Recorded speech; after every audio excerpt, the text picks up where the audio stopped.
How did ancient civilizations track time before the invention of clocks? Join us on a journey through history as we unravel the mysteries of timekeeping and explore the fascinating evolution of clocks. Hello, and welcome to our YouTube channel. Have you ever wondered how our ancestors measured time before the days of smartphones and digital watches? Imagine a world without clocks, where time was measured by the movement of the sun across the sky. In ancient civilizations like Egypt, Greece, and Rome, sundials were the primary tool for tracking the passage of time. But what came next? How did humanity progress from sundials to the sophisticated timekeeping devices we rely on today? The answer lies in the ingenuity of our ancestors. From water clocks that regulated time through the flow of water to intricate mechanical clocks driven by weights and gears, each innovation brought us closer to mastering time itself. So, how did a swinging pendulum revolutionize timekeeping forever?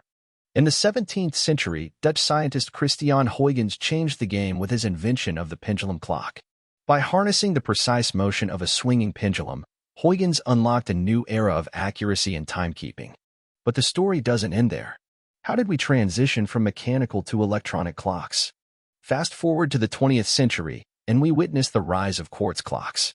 These revolutionary devices utilize the vibrations of quartz crystals to keep time with unprecedented precision, paving the way for the digital age of timekeeping.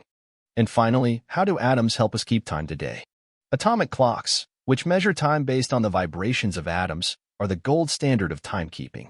With their unparalleled accuracy, atomic clocks power global time standards and drive technological innovations in navigation, communication, and scientific research. So, buckle up and prepare to embark on a journey through time like never before. From ancient sundials to cutting-edge atomic clocks, this is the evolution of timekeeping. Thanks for joining us on this journey through time. Don't forget to like, share, and subscribe for more fascinating content. Until next time, keep ticking.